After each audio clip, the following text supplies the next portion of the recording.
Olá a todos. Hoje eu gostaria de falar um pouco, da inserção, do lugar, da importância, de forma bastante breve, do livro A Ordem do Discurso, de Michel Foucault, que vai ser a base, do curso online que vamos dar. Eh A ordem do discurso, ela é o registro da aula inaugural, de posse de Michel Foucault, no Collège de France em dezembro de 1970, né. E esse contexto, histórico já nos dá algumas pistas, de como isso vai se construir em torno de uma reflexão do discurso, né. O Collège de France, para quem não conhece, é uma instituição de grande prestígio na França e, de alguma forma, ela se opõe ou ela complementa ou ela, tensiona com a Universidade Sorbonne. Diferentemente da Sorbonne, os cursos são livres, eh, eles são abertos a todos, não confere, a instituição não confere nenhum tipo de certificado, diploma, ou comprovação. Na verdade, é um espaço onde figuras consagradas da cultura francesa das mais diversas áreas, eh, oferecem cursos inéditos todo ano, né. Eh, e a ordem do discurso, ela tem um lugar muito específico, eh, na trajetória teórica, de Michel Foucault, porque de alguma forma a gente poderia dizer que ela se coloca como um ponto final de um processo que se inicia com a história da loucura e que tem o seu ponto ápice, eh, com o livro As Palavras e as Coisas, de 1966, né. Vou falar um pouquinho das Palavras e as Coisas, porque eu acho que com isso a gente ganha um certo contexto, eh, do que vamos trabalhar e discutir a partir da ordem do discurso, né. Num plano bem geral das Palavras e as Coisas, um livro, para quem já teve a oportunidade de ler, fascinante, ao mesmo tempo hermético, né, muito diferentemente da A Ordem do Discurso, mas é um livro profundamente erudito, onde o plano geral basicamente é estudar aquilo que Foucault, designou de episteme, né, de configurações que moldam historicamente cada época. É a base que define e delimita a produção de enunciados, daquilo que pode ser dito e não dito, daquilo que é valorizado ou marginalizado numa cultura, dando com isso a forma da própria cultura, daquilo que vai ser tido como científico, rigoroso e aceito, em oposição do que vai ser tido como crendice, eh, pouco relevante, marginal. E aí a gente já começa a entender o impacto na discussão de uma ordem do discurso, né. Eh, é interessante porque em As Palavras e as Coisas, o livro que não iremos trabalhar no curso, mas que nos permite fazer uma boa introdução do problema que a gente vai encontrar na ordem do discurso, hã, Foucault vai oferecer uma outra forma de se lidar com a história, né. De alguma forma, o que ele vai mostrar é que menos relevante e mais, desviante é você pensar a história como um fluxo contínuo, onde ela opere dentro da lógica de uma causa que gera um efeito, né. Então, nessa forma tão clássica que aprendemos, hã, no colégio, na nossa educação formal, de que uma época produz a outra, né. Foucault vai fazer todo um trabalho, delicado e rigoroso de mostrar que cada época constitui seus próprios valores, organiza, seu próprio sistema. Então, nesse sentido, que é o que ele vai analisar em As Palavras e as Coisas, ainda estamos falando das palavras e as coisas, mas nesse sentido, ele vai mostrar que o renascimento constitui uma certa forma de lidar com a realidade, de uma certa compreensão de mundo e, portanto, de uma certa compreensão de ciência, de rigor, de pensamento reflexivo, que nada terá a ver com a época seguinte, designada de época clássica, que constituirá como um outro sistema, né. Isso vai ser muito importante para a gente, porque ao compreender a história não exatamente como um processo contínuo, mas como sistemas que produzem, enquanto estão em vigor, uma certa compreensão de universalidade preso àquela época, ou seja, para tornar isso um pouco mais claro, dentro do Renascimento, a forma com que se constituiu a cultura de organização da vida, do pensamento, das relações, ela se deu através de jogos de semelhança. Quanto maior a semelhança de algo, mais verdadeiro é, quanto mais desassociado uma coisa da outra, menos relevante é. E apesar disso ser uma experiência singular do Renascimento, enquanto estamos vivendo aquilo, aquilo tem valor de universal. É como se sempre tivesse sido assim, né. E acho isso muito importante para a gente pensar o nosso próprio tempo, que não é do Renascimento, né, vivemos na modernidade, e nesse sentido, como coisas que tomamos como muito certas, garantidas, eh, inequívocas hoje em dia, como se tivesse sempre sido assim, não necessariamente é dessa forma, né, é a forma singular com que vivemos o nosso tempo presente e que há uma tendência da própria cultura de projetar isso para as outras culturas, né. Eh, Nesse sentido, nessa outra concepção de história, uma outra forma de lidar com a história que o Foucault traz, em As Palavras e as Coisas, de 1966, eh, tomado pela provocação de uma corrente filosófica muito presente na cultura francesa daquele momento, que é o estruturalismo, né. Foucault vai beber na fonte do estruturalismo para questionar a própria reflexão sobre a realidade. Nas Palavras e as Coisas, o Foucault busca pensar a constituição histórica dos saberes sobre o homem, né. De novo, conseguimos já aí levantar uma pequena percepção como isso vai ser importante para a gente, né. A ideia de que os saberes sobre os homens, ou seja, as ciências humanas, ela tem uma inscrição histórica e ela se constitui, dentro de uma cultura, né.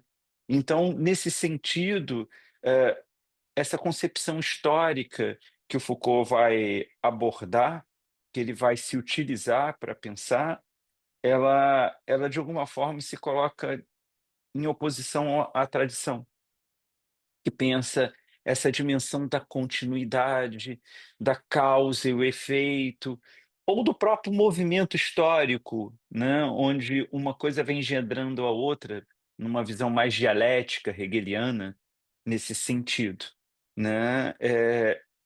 Foucault vai resistir a pensar esses grandes movimentos da história, e o benefício dessa resistência aos grandes movimentos da história será jogar mais luz sobre o momento presente.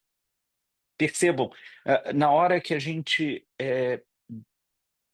abdica de pensar a grande história, o material presente, ele se torna mais relevante, ele se torna mais visível, né, ele ganha, uma uma outra dimensão, uma entrada mais potente, né.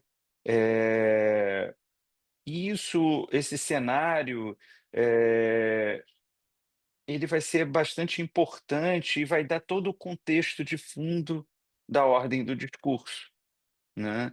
É uma ideia, de uma reflexão sobre aquele acontecimento, né. E nesse sentido, a gente, na ordem do discurso, a gente vai justamente refletir quais são os jogos de constituição de cada enunciado, de cada discurso. Em que medida a cultura do nosso tempo, do tempo presente, ele favorece a cultura favorece a que se diga determinadas coisas e pressiona, não uma pessoa, não uma instituição, mas a cultura em si, para que outros discursos não sejam feitos, ou quando anunciados sejam desacreditados, né. Então, nesse sentido, vai ser muito importante, essa compreensão, né, do da história e da dinâmica do próprio discurso, né.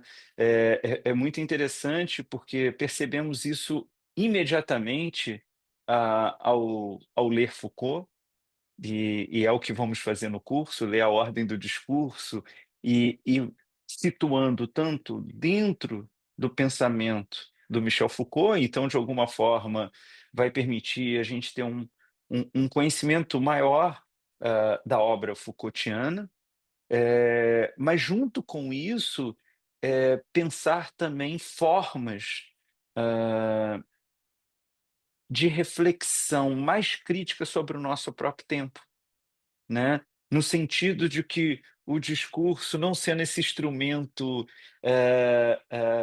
de comunicação, objetivo, do qual, comumente entendemos, né. Eu preciso aprender a linguagem, eu preciso aprender as regras e depois que eu domino a linguagem e as regras, eu posso dizer inequivocamente as coisas, né. Foucault, nesse sentido, se inscreve numa tradição bastante contemporânea, digamos, próxima, inclusive de Freud, de dizer que o que é dito, traz junto outras coisas que não é objetivamente o que é dito, né. Toda o jogo, por exemplo, para Freud, do consciente, do inconsciente, daquilo que você diz, daquilo que você não diz presente no que você diz, e também aí a gente entende todo o impacto dentro de uma terapêutica, de uma clínica, dentro, de um olhar mais humano, né, de como o discurso não será,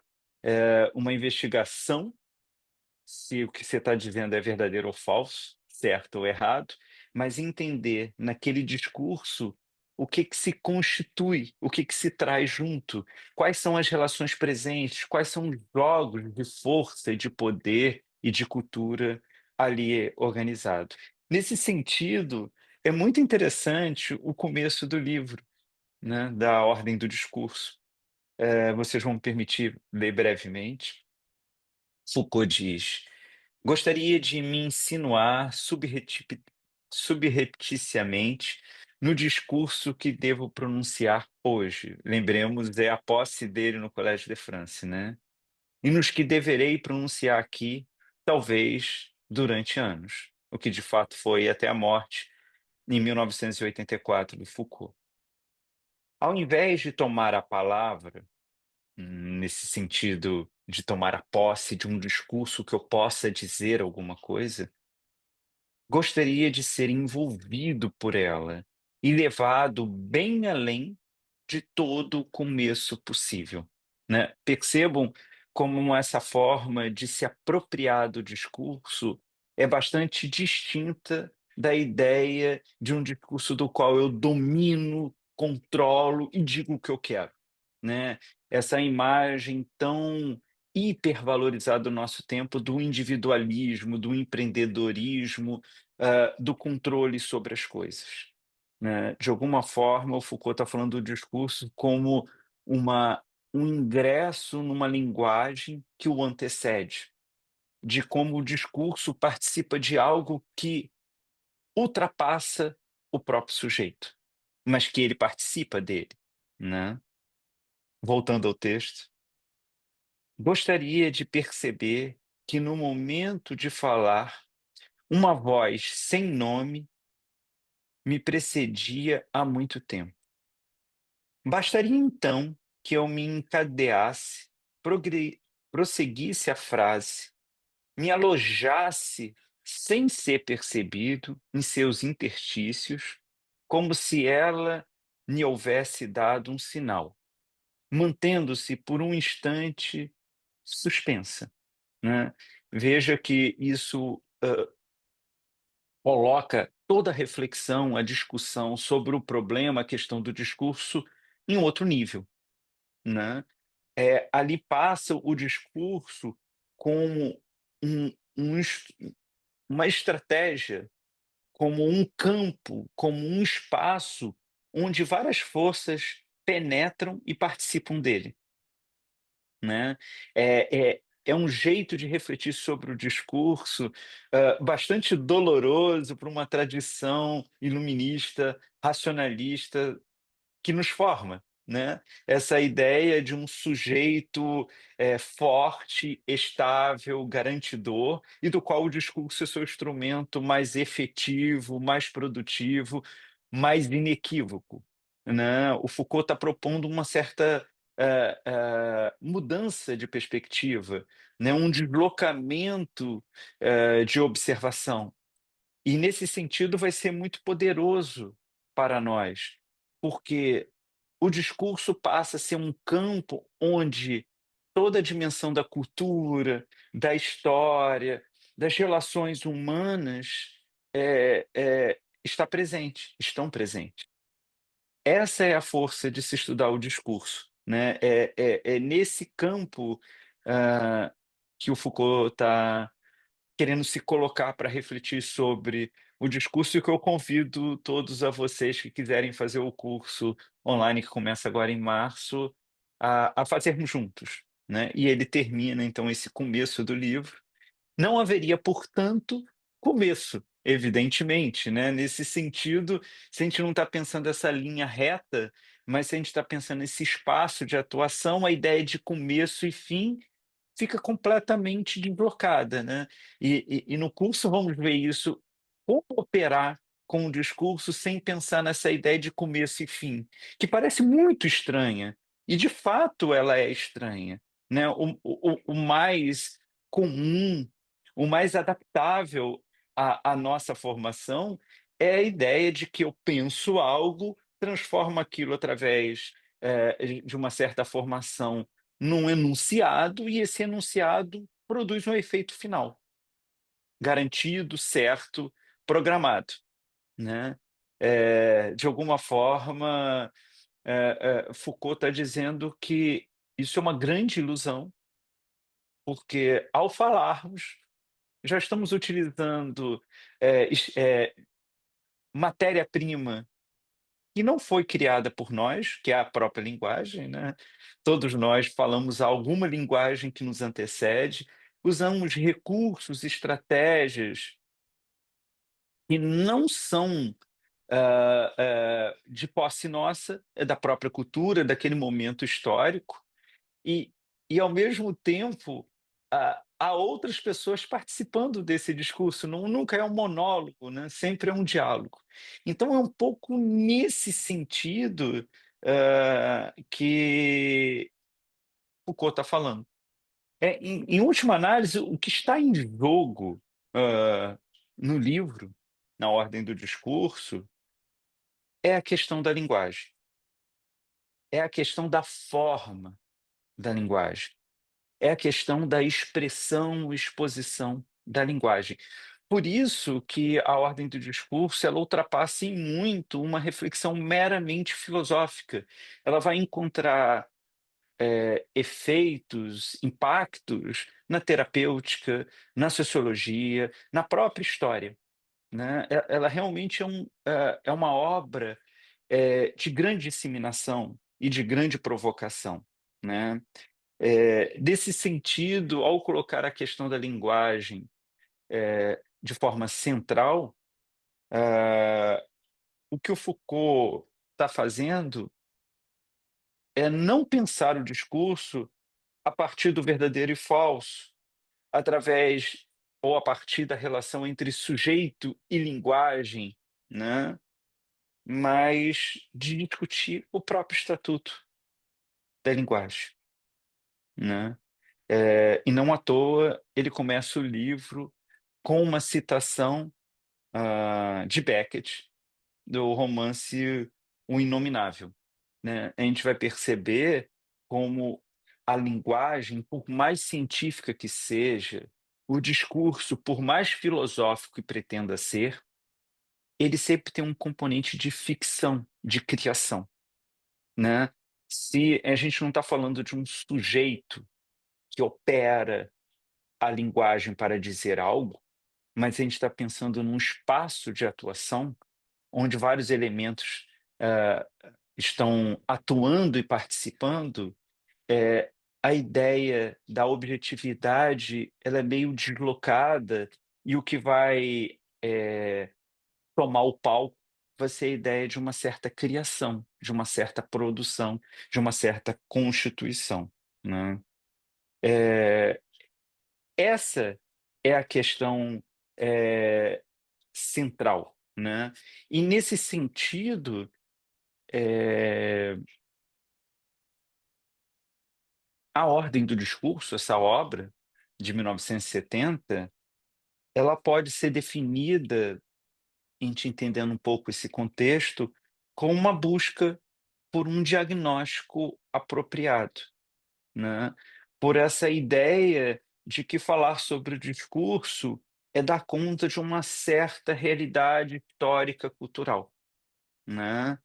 E e isso nos leva a uma reflexão que vai ser muito importante de desblocarmos, deixarmos um pouco de lado a ideia de uma constituição de sentido sobre as coisas, né, porque o sentido, de alguma forma, nesse contexto, é querer interditar a reflexão, né, é de você querer fazer um acabamento das coisas, e nesse sentido, a gente abrir espaço, hã, por um olhar da dinâmica das coisas, né. Em certo sentido, hã, o que o Foucault está propondo em torno dessa discussão sobre o discurso é pensar o discurso não o que ele quer dizer, mas refletir sobre a realidade que ele constitui ao ser proferido. É, isso é uma discussão longa, teremos 15 encontros semanais para a gente discutir isso, e aqui eu estou antecipando um pouco, mas para tentar me fazer um pouco mais claro, quando um discurso se constitui, ele não diz o que está acontecendo, ele participa do acontecimento. O discurso tem muito mais a ver com uma participação performática, com algo em construção, do que como um acabamento de algo, né. Então, analisar o discurso é entender a nossa dinâmica dentro da cultura, e não dizer o que somos. Essa é uma mudança grande. Isso vai abrir muitas portas e muitas janelas, né. É um pouco, da ideia de que ele vai colocar, e por aqui eu me encerro a minha fala, de que todo discurso, se ele não quer dizer inequivocamente algo, mas se ele é um campo, se ele é um espaço, se ele é,